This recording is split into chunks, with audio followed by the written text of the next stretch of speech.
Before any settlers leave England and head out to America to start a new life, there were some important changes that were happening in England. These were economic and religious changes, and they helped pave the way and motivate some English to make the big time move across the ocean to a new land called America. Now, the changes we're going to talk about, I want to talk first of the economic changes, followed by the religious changes. As far as the economic changes, before the 1500s, most of the land in England was owned by nobles. Tenant farmers, they rented and they worked the land for these nobles.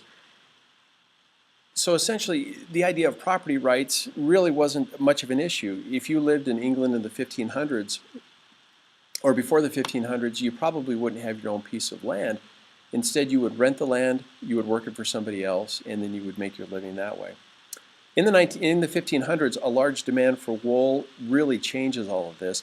It caused the nobles to fence their land in. All this land that used to be farmland, they decided to fence the land so they could convert their farmland into sheep farms, essentially, to raise sheep so they could produce and sell more wool. Tenant farmers, there wasn't a need for them now. You don't need that many tenant farmers, so they are evicted off the land. And unable to farm for a living, many of these tenant farmers, they go into nearby cities and into crowded nearby cities. This results in overcrowding, and the farmers then begin to look for other options. Those are the economic changes.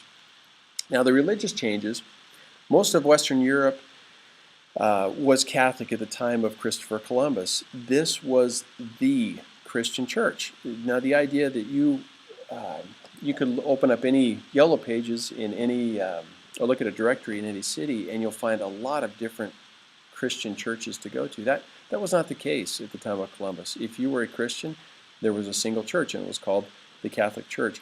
This changes in 1517. There's a German priest, his name is, a German monk, excuse me, his name was Martin Luther, and he decides to break away from the Catholic Church. He has some issues with the Catholic Church. He thinks that they're not doing things properly, and so he breaks away. He's kicked out of the church, and he begins his own religion based on Christian principles. He doesn't know what to call it, so they call themselves Lutherans after Martin Luther. He founds the Lutheran Church, and this is known as the first Protestant, or it comes from the word protesting, the first Protestant Christian church.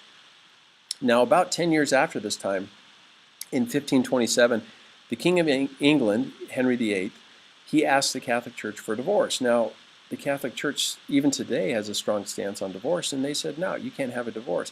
He wanted to have boys, and all he was able to was have girls with his current wife, and he wanted to have a boy.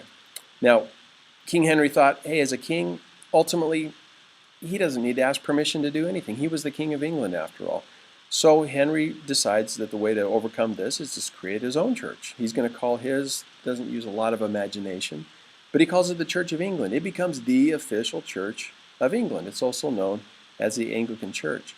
Now, this break with the Catholic Church really was less about religious practices, but more about King Henry wanting to have more control in his country. This way he wouldn't need to answer to anybody as far as to make any laws or about issues of religion. He wouldn't have to answer to anybody now.